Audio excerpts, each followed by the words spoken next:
하나님 말씀은 고린도전서 2장 1절에서 16절입니다. 고린도전서 2장 1절에서 16절 말씀. 고린도전서 2장 1절부터 제가 봉독하겠습니다. 형제들아, 내가 너에게 가서 하나님의 비밀을 전할 때 말과 지혜에 훌륭한 것으로 하지 않았다.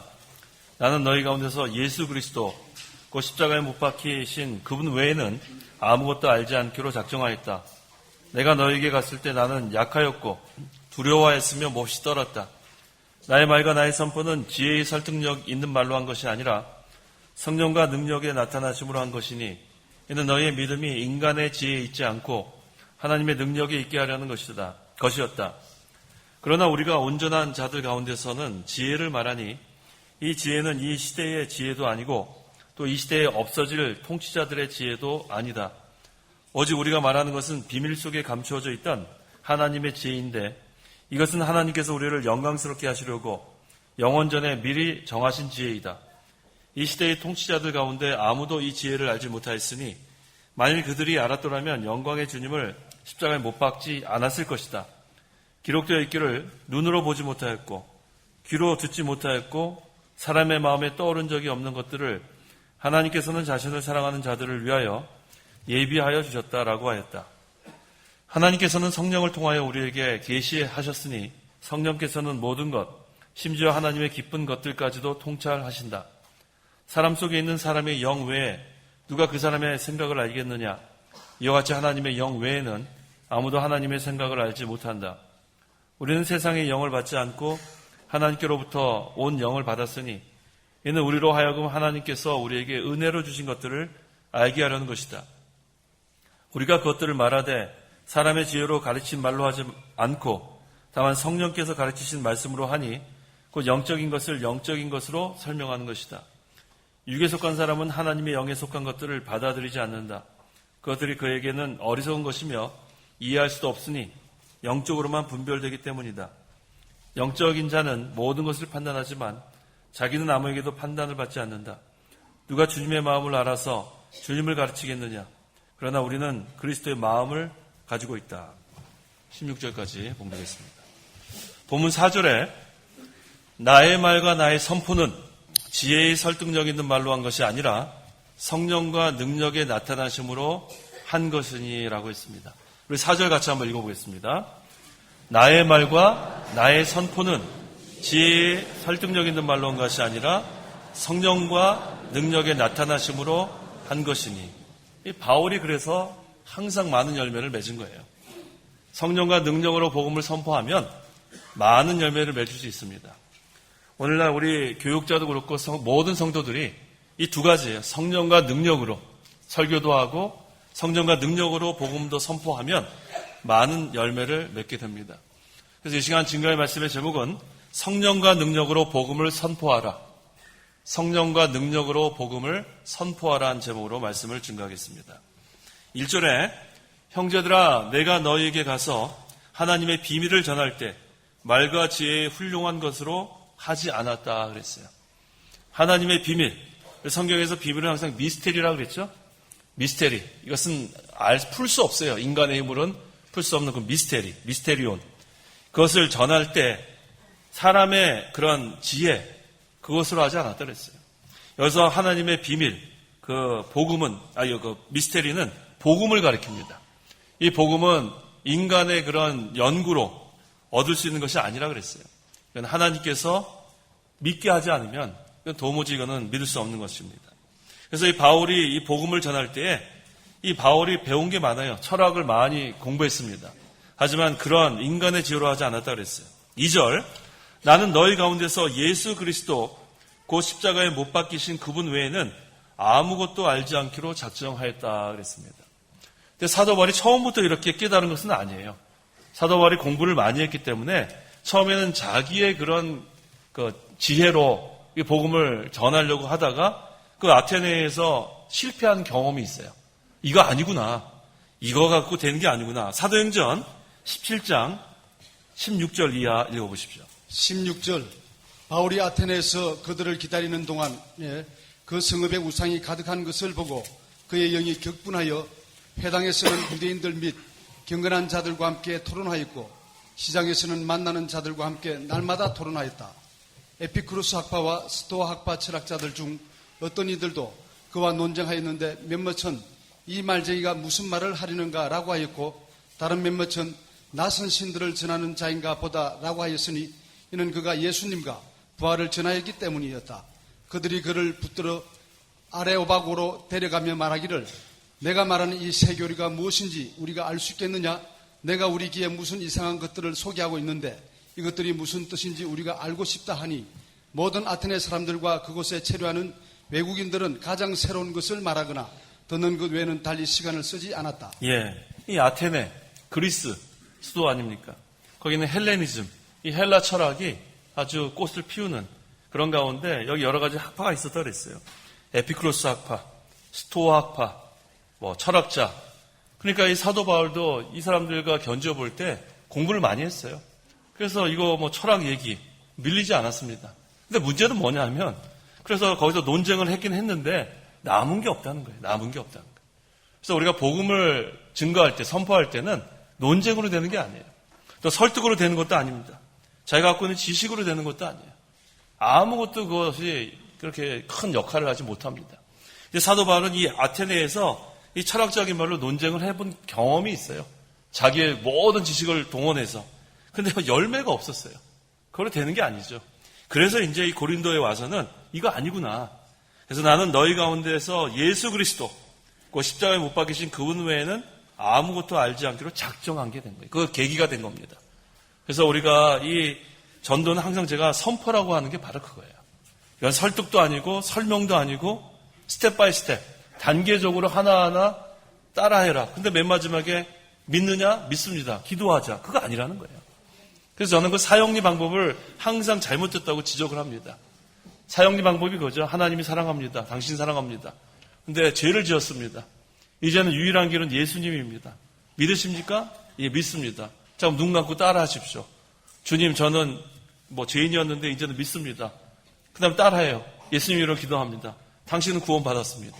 이게 사형리예요. 그걸로 구원받는 게 아니에요. 어떻게 그게 구원을 받아요? 그거는 그저 스텝 바이 스텝, 단계적으로 그냥 따라한 것 뿐입니다. 그래서 그런 방법도 잘못된 거예요. 그래서 복음은 그저 예수님의 그 말씀이 제일 좋아요. 와 보라 그랬죠. 와 보라. 영어로 뭐예요? Come and see. 와 보라. 보고서 오는 게 아니라 와 봐라. 일단 복음을 믿고 와 봐라. 그런 다음에 계속 교회에 온 다음에 여기서 말씀을 통해서 양육을 받는 거예요. 그래서 죄에서 구원을 받고 새 생명으로 걸어가는 데 있어서는 예수 그리스도 외에는 없어요. 다른 방법이 없습니다. 그래서 바울은 자기 속에 예수님이 충만했어요. 툭 하면 예수님이 나오는 거예요. 툭 하면 예수님이 나오는 거예요. 그래서 우리가 그래야 돼요. 우리는 늘 예수님이 충만해야 됩니다. 그래서 우리에 나오는 말이 항상 복음이 나와야 돼요. 또 유익한 말이 나와야 돼요. 그게 얼마나 중요합니까? 그래서 바울이 이렇게 된 경우는 예수님만 알기로 작정했기 때문에 그래요. 다른 것은 다 배설물로 여기고 예수님만 자랑하자. 그런 결심이 있었어요. 그래서 바울이 예수님을 좀 더 알고 좀 더 얻고 그 가운데서 발견되기를 힘쓴 거라 그랬습니다. 그래서 바울은 점점 많이 예수님을 알게 됐어요. 우리가 지금 많이 아는 것 같죠? 많이 몰라요. 예수님의 형상도 아직 몰라요. 하나님의 형상 아직 모릅니다. 더 알아가야 돼요. 더 많이 알아가고 그 다음에 그것을 가지고 확신을 가지고 우리가 말씀을 전해야 합니다. 이 십자가의 십자가의 말씀의 중심은 바로 그리스도예요. 구원의 도리. 그래서 이 신구약 전체를 우리가 바로 해석하려면은 항상 나무와 숲을 같이 봐야 된다 그랬어요. 성경을 한마디로 하면 뭐라 그랬어요? 구속의 역사. 한마디로 뭐예요? 구속의 역사예요. 그래서 항상 성경을 읽을 때는요, 창세기부터 요한계시록을 읽을 때는 숲이야, 숲. 숲이라고 하면 됩니다. 그래서 구속의 역사에 대해서 성경이 기록되어 있는 거예요. 그 다음에 숲을 보면서 그 다음에는 나무를 보면 돼요. 그 다음에 성경 구절을 하나하나 보면서 우리는 숲과 나무를 같이 보는 거예요. 그래서 신구약 전체는 바로 구속의 역사. 한마디로 하면은 복음, 그리스도. 그것을 항상 우리가 생각하면서 성경을 읽어나가는 겁니다. 그래서 구약 성경을 읽을 때는 앞으로 오실 그리스도를 생각하면서 읽고, 신약의 성경을 읽을 때는 구약의 말씀이 성취된 것을 생각하면서 읽고 전체가 다 구속의 역사인 줄 알아야겠습니다. 3절 내가 너에게 갔을 때 나는 약하였고 두려워했으며 몹시 떠났다 그랬어요. 역시 사도 바울도 인간이기 때문에 그래요. 십자가만 자랑하니까 뭐 사람들이 막 때려요. 사람들이 막 욕합니다. 그런데 사도 바울이 할 말이 있어도 말하지 않았어요. 때리면 어떻게 했을까요? 맞았어요. 욕하면 먹었어요. 사실 사도 바울의 시티즌십, 시민권은 로마예요. 로마 시민권을 갖고 있었어요. 그 당시 이 로마 시민권을 갖고 있는 사람은 함부로 못 때립니다. 그런데 사도 바울은 그걸 주장하지 않았어요. 왜? 그거 주장하다가 주님의 십자가가 가리워질까 봐. 이게 대단한 신앙이에요. 그래서 자기 시민권 있는 거, 로마 시민권 있는 거 나타내지 않고 때리면 그냥 맞았어요. 욕하면 그냥 먹었어요. 그것은 바로 사도 바울이 자기는 십자가 뒤에 숨기고 십자가만 나타내려고 하는 그런 사도 바울의 믿음이 있었습니다. 그래서 이게 바로 이기는 방법이에요. 우리 목사님 통해서 여러 번 들었잖아요. 때리면, 그 다음에 욕하면. 근데 우리 말만 잘해요. 말만 잘해요. 때리면 더 세게 때려야 되고 욕하면 더 심한 욕을 해야 되고 그래야 시원하지 않아요? 자, 이게 벌써 우리가 아직 잘 되지 못한 거예요. 우리 예수님 보면 압니다. 예수님께서 십자가에 달리시기 전까지 얼마나 많은 그런 고난 당하셨어요. 채찍에 맞고 침 뱉고 주먹으로 때리고 다 맞으시고 다 욕 먹으셨어요. 근데 예수님께서는 심한 통곡과 눈물로 기도했다고 그랬죠? 히브리서 5장 7절. 7절. 그분은 육체에 계실 때 자신을 죽음에서 구원하실 수 있는 분께 심한 통곡과 눈물로 기도와 손을 올리셨고 그 경외하심 때문에 응답을 받으셨다. 예. 왜 이렇게 눈물과 통곡으로 하나님께 기도했냐면 그 한순간이라도 하나님과 영적 교통이 끊어질까 봐. 예수님이 그걸 생각하신 거예요. 이거 뭐 너무너무 이거 고난이 심해서 어떡할까? 그게 아니에요. 한순간도 이것으로 인해서 자기가 아프고 너무나 아프잖아요. 너무나 막 이렇게 막 심한 고통이 있으면 하나님과의 영적 교통이 끊어질까 봐 그걸 염려한 거예요. 그래서 예수님께서 결국은 십자가에서 달려 돌아가셨지만 부활하심으로 승리하신 겁니다. 그래서 우리가 때리면 맞고 욕하면 먹는 게 이것이 사실은 이기는 방법이에요.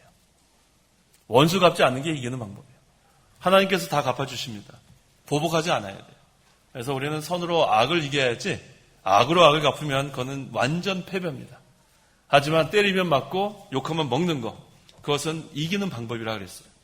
그래서 예수님께서 십자가를 못 박혀 죽으실 때는 약한 것 같죠? 하지만 부활하실 때는 강한 것으로 나타난다 그랬습니다. 고린도 후서 13장 4절. 4절. 그리스도께서는 약한 가운데서 십자가에 못 박히셨으나 오직 하나님의 능력으로 살아계신다. 우리도 그분 안에서 약하나 너희를 위하여 하나님의 능력으로 그분과 함께 살 것이다. 예, 우리가 약한 것 같지만 사실은 강해요. 왜? 우리는 약하죠. 우리는 약하지만 그리스도의 그 능력 그것이 우리에게 임하면 강해요. 그래서 고린도후서 12장 10절에 그랬죠.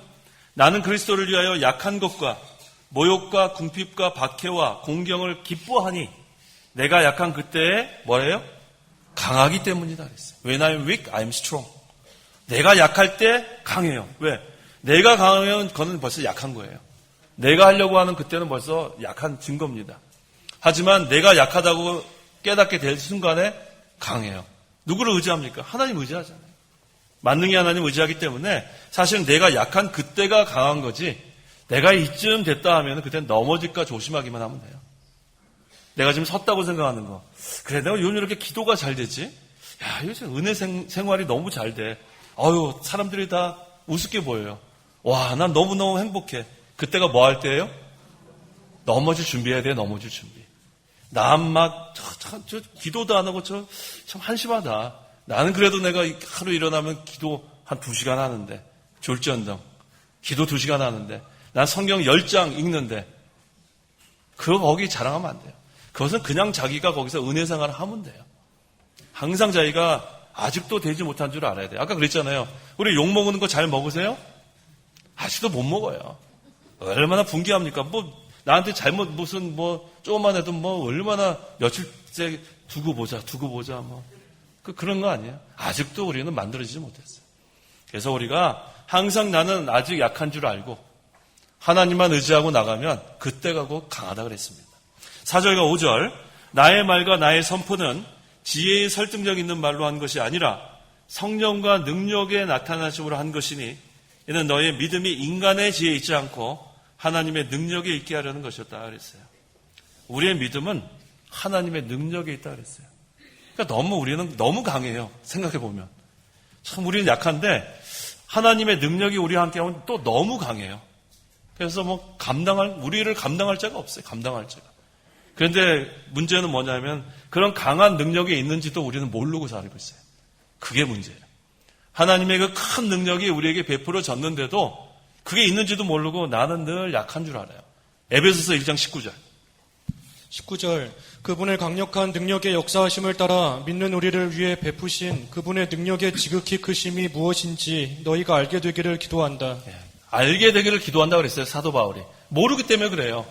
에베소에 있는 교인들이 하나님의 지극히 크신 능력이 이미 베풀어졌는데 그거 있는지도 모르고 살고 있으니까 답답해서 그것 좀 알아라. 하나님의 능력이 이미 임했다. 베풀어졌다. 그걸로 해서 사도 바울이 기도를 했습니다.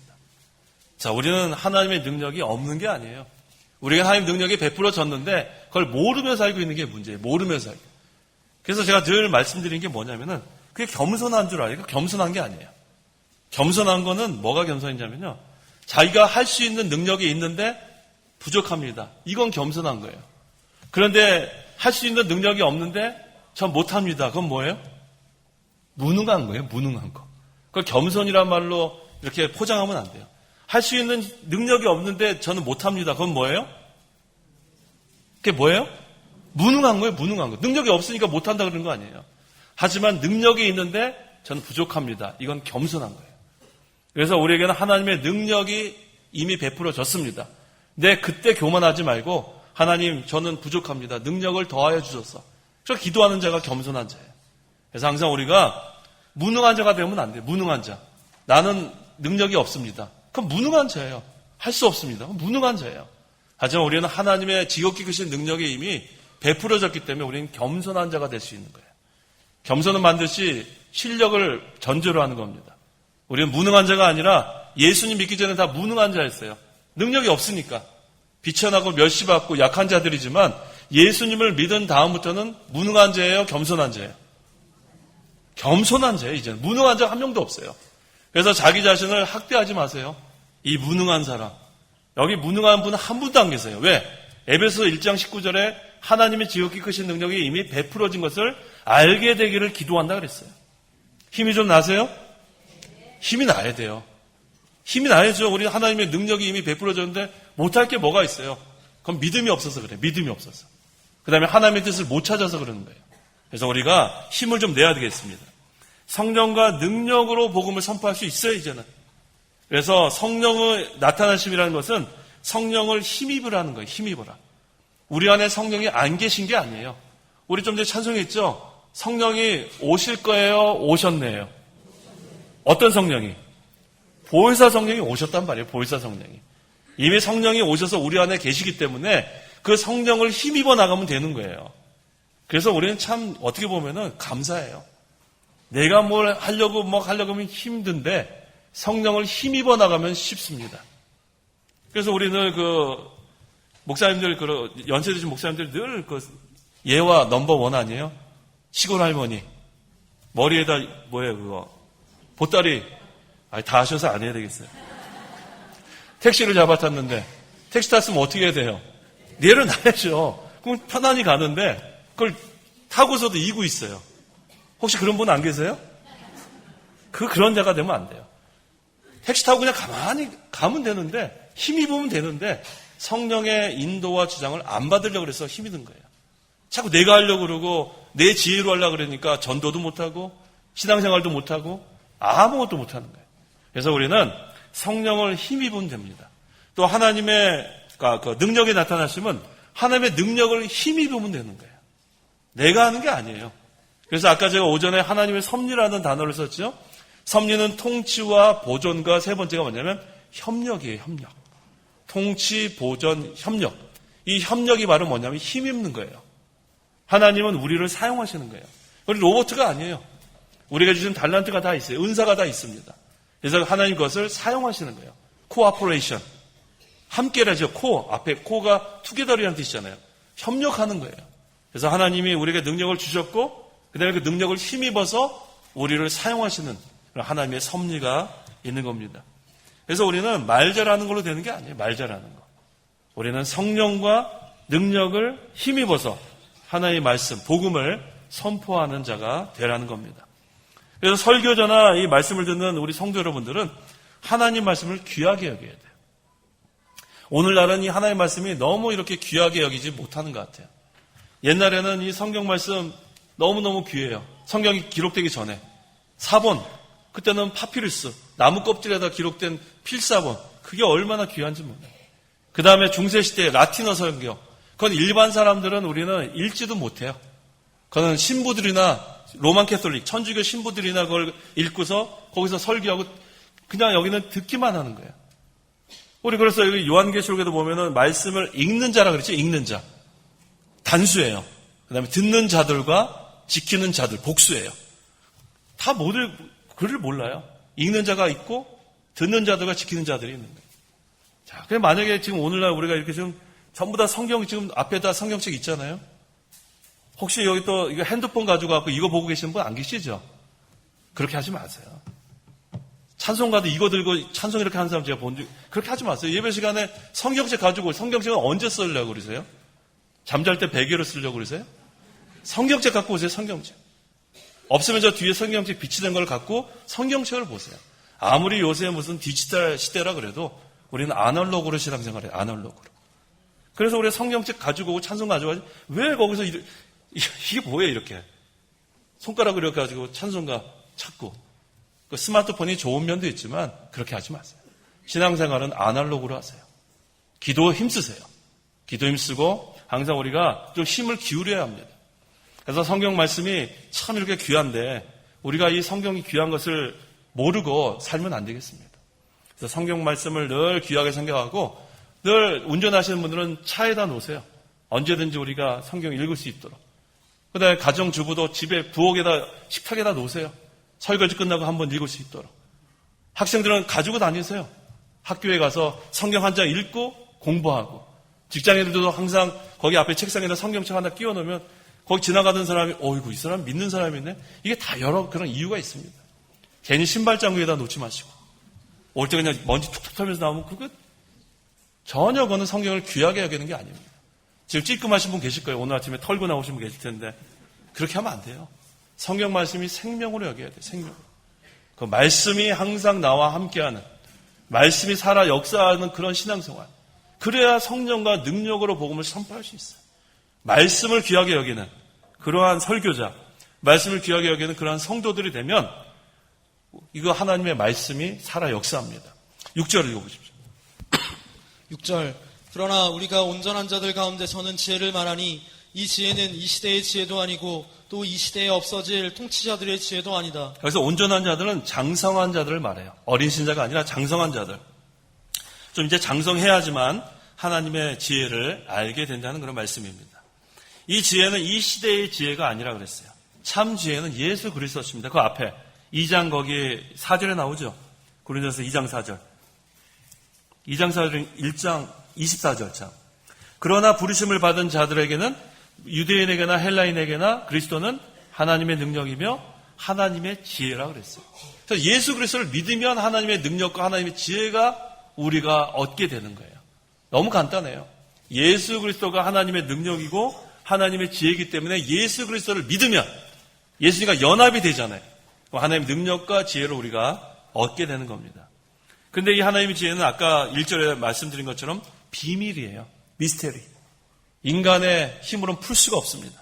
그래서 하나님의 지혜는 인간 스스로 할 수 없기 때문에 예수님을 믿어야지만 풀리게 되어 있습니다. 골로새서 1장 27절. 이 비밀은 그리스도라 그랬어요. 골로새서 1장 27절. 27절. 하나님께서는 이방인들 가운데서 이 비밀의 영광의 풍성이 무엇인지 그분의 성도들에게 알리고자 하셨다.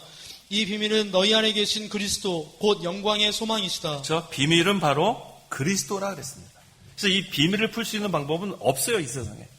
그저 예수님을 믿기만 하면 이 비밀을 하나님께서 우리에게 나타내 보여주시는 겁니다. 그 다음에 8절, 이 시대의 통치자들 가운데 아무도 이 지혜를 알지 못하였으니 만일 그들이 알았더라면 영광의 주님을 십자가에 못 박지 않았을 것이다. 예수님 당시에 통치자들이 몰랐어요. 그러니까 결국은 예수님 십자가에 못 박았다 그랬습니다. 그래서 하나님은 지혜 있고 현명한 자에게는 숨긴다 그랬죠. 누구에게 나타난다 그랬어요? 어린아이들에게 나타난다 그랬어요. 어린아이. 그래서 우리가 어린아이, 참 우리가 그러한 순수한 믿음, 신앙생활을 해야 돼요. 그래도 우리가 어렸을 때는 조금 이렇게 생각해 보면 아무래도 좀 순진하지 않았어요? 어렸을 때. 어렸을 때는 얼마나 참 순진했는지 저도 기억나요. 어렸을 때 길을 가다가 몇 살 때인지 기억이 안 나요. 길을 가다가 10,000원짜리인지 5,000원짜리를 한번 주운 적이 있어요. 어린애인데. 제가 어렸을 때 기억이 나요. 와, 그때는 뭐 엄청난 금액 아니겠어요? 어린애한테? 그 당시 10,000원, 5,000원? 그래서 어떻게 했을 것 같아요, 제가? 저를 어떻게 보시는 거예요? 경찰서에 갔어요, 경찰서에. 경찰서에 가가지고 경찰관한테 이거 주웠다고 그러고 주고 왔어요. 그때는 그렇게 해야 한다고 배웠어요. 근데 지금 생각해보니까 그걸 왜 줘요? 그 5,000원, 10,000원을 그 사람이 어떻게 찾아주겠어요? 그래서 그때는 참 순진했다. 그런 생각이 들었어요. 근데 그 아저씨가 참 쓰다듬으면서 칭찬을 하더라고요. 아, 오늘 점심값 생겼네. 그랬을지 모르겠어요. 자, 우리 어린아이들은 그렇게 순진합니다. 근데 우리가 그렇게 돼야 돼요. 의심 없이 하나님 말씀은, 살아있는 하나님 말씀을 우리가 받아들이면 하나님과 기뻐하시는 거예요. 이 하나님 말씀을 가지고 의심하고 이게 진짜인가 가짜인가 이렇게 하면 안 됩니다. 어린아이 같은 자에게 하나님께서 나타내신다 그랬어요. 9절, 기록되어 있기를 눈으로 보지 못하였고 귀로 듣지 못하였고 사람의 마음에 떠오른 적이 없는 것들을 하나님께서는 자신을 사랑하는 자들을 위하여 예비하여 주셨다라고 하였다. 바로 예비하여 주신 것은 뭐냐면 예수님을 예비해 주신 겁니다. 구속의 세계를 예비해 주신 거예요. 하나님 나라를 예비해 주신 겁니다. 또 하나님이 자녀가 되는 것, 그것을 다 예비해 주셨다 그랬어요. 그런데 이것은 사람의 눈으로 볼 수 있는 것이 아니에요.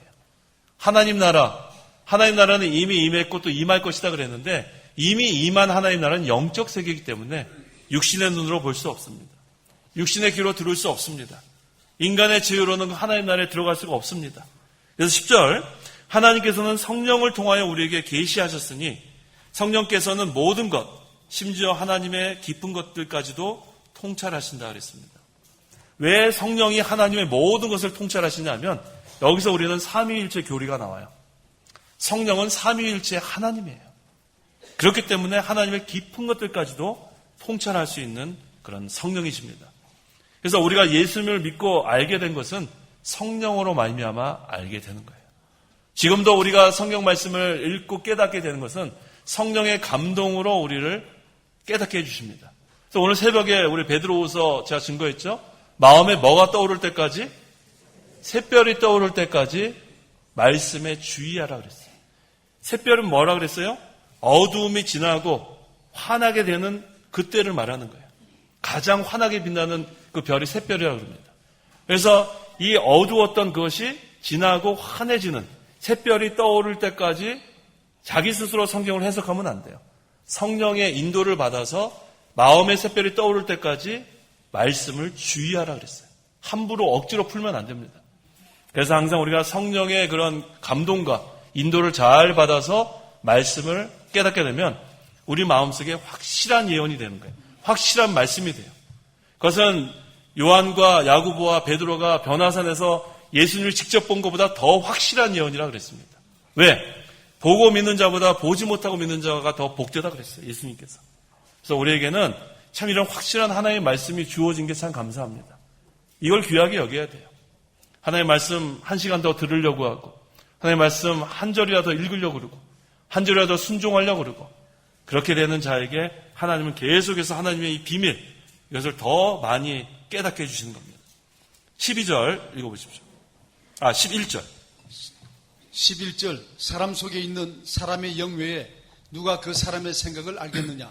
이와 같이 하나님의 영 외에는 아무도 하나님의 생각을 알지 못한다. 성령을 말하죠.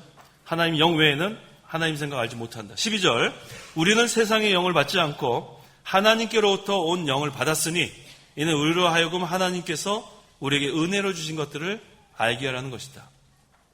성령을 통해서만 하나님이 주신 은혜를 깨닫게 돼요. 은혜 생활은 다른 게 없어요. 성령의 주장과 인도를 잘 받으면 은혜 생활을 할 수 있습니다. 그런데 그것을 못하기 때문에 특별히 우리는 예수 믿을 때 보혜사 성령을 받았어요. 보혜사 성령. 보혜사라는 뜻은 여러 가지 뜻이 있다고 그랬죠? 첫째는 조력자, 우리를 도와준다는 뜻이 있습니다. 그 다음에 카운셀러, 상담자, 우리가 언제든지 의논할 수 있어요. 그 다음에 대변자, 대신 말해줄 수 있어요. 변호자, 우리 아까 그 마귀는 어떤 자라 그랬어요? 참소한다 그러죠, 참소. 마귀는 참소하는 자고 우리 보혜사 성령은 변호사예요, 변호. 애드보커트, 우리를 변호해 준단 말이에요. 얼마나 감사합니까? 그래서 이 성령의 감동과 인도를 잘 받으면 우리는 은혜 생활을 할 수 있습니다. 13절 우리가 그것들을 말하되 사람의 지혜로 가르친 말로 하지 않고 다만 성령께서 가르치신 말씀으로 하니 그 영적인 것을 영적으로 설명하는 것이다 그랬어요. 이 영의 것은 영적으로밖에 알 수 있는 방법이 없어요. 육은 무익합니다. 살리는 것은 뭐라 그랬어요? 영이니 육은 무익하다 그랬어요. 그래서 어떤 인간의 그런 프로그램으로 되는 게 아닙니다. 그래서 우리 이 성경대로 하는 것이 제일 좋아요. 성경대로. 그래서 성경대로 우리가 항상 그대로 순종해 가는 것. 그래서 오늘날 제가 여러 번 말씀드린 것처럼 이 복음주의의 영향을 너무 많이 받았어요. 우리나라 대형 교회들이. 근데 대형 교회가 복음주의 영향을 받으니까 중소형 교회들이 영향을 받고, 그 다음에 조그만 한 10명, 20명 모이는 교회들이 또 영향을 받고. 그게 오늘날의 그런 현상입니다. 그래서 우리는 복음주의의 영향을 받는 것이 아니라 성경의 영향을 받아요. 성경. 그래서 우리 저 뒤에 보면 우리 저 헌금함 있잖아요. 연복궤. 성경에 있는 대로 하는 거예요. 성경에 연복궤가 있으니까 우리는 헌금함을 그대로 거기다 놓고 자유롭게 헌금할 수 있는 거. 그래서 우리 뭐 예배 시간에 우리 헌금하는 그런 헌금성 그런 거 없잖아요. 그건 다 복음주의에서 들어온 거예요. 복음주의. 그 다음에 옆에 우리 뭐 성가대 이렇게 그 다음에 악기. 그 전에 없었어요. 영국의 청교도 신앙이나 그 전에 초대교회나 성가대가 어디 있어요? 성가대는 있긴 있었는데 언제 있었냐면 구약시대에 있었어요. 구약시대. 구약시대는 성가대가 대단했습니다. 나팔과 악기들이 대단했어요. 근데 구약시대는 그게 왜 필요하냐면 앞으로 오실 그리스도를 바라보는 그런 시대는 그게 필요했어요. 웅대한 성가대와 소고치며 춤추며 그런 것들이 필요했어요. 왜? 눈에 보이지 않는 그리스도이기 때문에 하나님이 그걸 허용하신 겁니다. 근데 우리가 중점으로 봐야 될 것은 신약시대예요. 신약시대는 성가대 없었어요. 그걸 잘 아셔야 돼요. 신약시대는 영적인 것을 하나님께서 원하시는 거예요. 하나님은 영이시기 때문에 그래서 뭐라 그랬습니까? 예배하는 자는 신령과 진정을 합니다. 영과 진리. 상강교회가 성가대가 없는 걸 변호하는 게 아니라 저는 성경대로 하자는 거예요. 성경대로 하자. 그래서 우리는 뭐 성가대 없어도 여기 전부 다 성가대예요. 우리 다 찬송하는 거 아니에요? 가끔 뭐 내 평생에 가는 길 부르면 베이스 나오고 막 나오대요. 뭐 성가대 그냥 자연스럽게 나오면 되는 거예요. 그래서 우리가 왜 성가대 없을까? 성경대로 하기 때문에 그런 줄 아시면 돼요. 이제 신약시대는 우리 초대교회나 우리 청교도, 영국에 제가 다 가봤어요. 나중에 혹시 거기는 어떻게 하나 알고 싶어서. 근데 거기 성가대 없어요. 지금도 없어요. 근데 그것은 미국에서 시작된 복음주의, 또 유럽에서 시작된 복음주의, 거기서는 이 성경대로 가는 게 아니라 사람들의 그러한 그 규모, 그런 것을 자꾸 생각하다 보니까 말은 복음주의지만 그 하는 것이 성경에서 벗어나는 것이 참 많습니다. 그래서 우리가 그걸 알고서 해야 돼요. 그냥 뭐 큰 교회 성가대 있으니까 중소형 교회 성가대 따라오고, 그 다음에 몇 명 모이지 않는 교회도 성가대는 다 있어요. 그게 마치 성경대로 하는 것 같다고 생각하는데 그렇지 않아요. 성가대는 구약시대는 분명히 웅장한 성가대가 있었어요. 지휘자도 있었고. 하지만 신약시대의 그런 예배의 모범은 아닙니다. 우리는 구약으로 돌아가는 게 아니에요. 왜 구약으로 돌아가요? 신약시대에는 하나님의 말씀으로, 영과 진리로, 영적인 예배와 하나님 진리, 말씀 중심적인 예배로 하나님께서 우리에게 예배의 모범을 주셨기 때문에 이건 뭐 전통 따라가는 것도 아니에요. 우리 이 목사님 성가대 없으니까 이 목사님이 성경적인 거기 때문에 따라가는 거지, 전통 따라간다고 그러는데 천주교 같이 돼요. 우리는 무조건 이 목사님 무슨 전통 따라간다. 그렇게 얘기해도 공격을 당합니다. 이 목사님께서 성경대로 하셨기 때문에 따라간다. 이렇게 얘기해야지 그게 옳은 겁니다. 그렇지 않으면 오히려 역공격 당해요. 전통 따라가면 어떡하냐. 이렇게 하면 어떻게 하려고 그래요. 그건 천주교랑 비슷하죠. 그러니까 우리는 전통 따라가는 게 아니라 성경대로 하는 거예요. 아시겠죠? 예, 그래야죠. 우리가 하나님이 원하시는 그 길로 걸어가야지. 왜 우리가 복음주의, 사람이 만든 그런 방법으로 따라가는 것은 성경에서 어긋날 수 있습니다. 14절, 육에 속한 사람은 하나님의 영에 속한 것들을 받아들이지 않는다. 그것들이 그에게는 어리석은 것이며 이해할 수도 없으니 영적으로만 분별되기 때문이다 그랬어요. 육에 속한 사람은 불신자를 말해요. 중생하지 못한 사람. 그래서 육신 중심으로 사는 그 불신자는 이 영의 것을 분별할 수 있는 능력이 없다는 겁니다. 15절, 영적인 자는 모든 것을 판단하지만 자기는 아무에게도 판단을 받지 않는다. 자, 영적인 자는 어떤 자냐면 빛 가운데로 들어간 자예요. 영의 세계, 하나님 나라에 들어간 자가 바로 영적인 자들입니다. 그런데 이 하나님 나라에 들어갈 수 있는 사람은 어떤 사람이 들어갈 수 있나? 요한복음 3장 5절. 5절. 예수께서 대답하셨다. 내가 진정으로 내게 말한다. 누구든지 물과 성령으로 나지 않으면 하나님 나라에 들어갈 수 없다. 예, 물과 성령으로 거듭나지 않으면 우리가 하나님 나라에 들어갈 수 없다 그랬어요. 여기서 물은 말씀을 말합니다. 성령께서 말씀으로 우리를 거듭나게 하기 때문에 우리는 하나님 나라에 들어갈 수 있는 겁니다. 그래서 하나님의 이제는 능력을 힘입어 나가기만 하면 돼요. 하나님 나라에 들어온 사람들은 이제 능력이 있는 자들입니다. 힘있게 나가면 되는 거예요. 그래서 이 진리, 어느 시대나 이 진리를 반대하는 세력이 많이 있었어요. 교회사를 통해 보면. 오늘날도 이제는 이 진리 세워나가는 일이 쉽지 않습니다.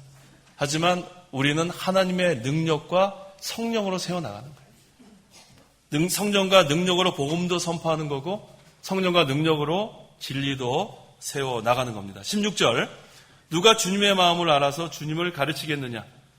그러나 우리는 그리스도의 마음을 가지고 있다 그랬어요. 누구의 마음이요? 네, 그리스도의 마음을 갖고 있다 그랬어요. 그리스도의 마음은 어떤 마음이에요? 그리스도의 마음. 나는 온유하고 겸손하다 그랬죠. 그리스도의 마음은 온유와 겸손이에요. 온유와 겸손. 그래서 이제는 말씀과 성령으로 거듭난 성도들은 이 그리스도의 마음, 온유와 겸손으로, 한편으로는 온유와 겸손, 한편으로는 성령과 능력으로 복음을 선포해 나가는 그러한 자들입니다. 그렇게 이 사도 바울이 이것을 깨닫고 되니까 아테네에서는 실패했어요. 왜? 철학적인 것이나 세상적인 그런 지혜로 하려고 했을 때는 열매를 못 맺었지만 고린도에서는 성령과 능력으로 복음을 선포하니까 많은 열매를 맺을 수 있었습니다. 그래서 우리는 두 가지 성령과 능력으로 복음을 선포하는 그런 성도 여러분이 되어야겠습니다. 기도하시기 바랍니다. 기도하겠습니다. 하나님의 은혜를 참으로 감사합니다. 우리를 죄 가운데서 구원하여 주심으로 무능한 자가 이제는 겸손한 자로 살게 하심을 감사합니다. 그리스도는 하나님의 능력이고 하나님의 지혜라 그랬습니다. 예수님을 믿는 모든 성도는 이제 하나님의 지혜가 있고 하나님의 능력이 이미 베풀어졌다 그랬사오니 이제 우리가 성령을 힘입고 하나님의 능력을 힘입어서 이제 복음을 선포하고 힘있게 신앙의 다름막질을 해나갈 수 있도록 역사하여 주시옵소서. 우리에게는 그리스도의 마음을 품으라 그랬습니다. 온유와 겸손한 마음으로 성령과 능력으로 우리가 하나님의 진리를 끝까지 잘 세워나갈 수 있도록 함께하여 주옵소서. 예수님의 이름으로 기도하옵나이다. 아멘.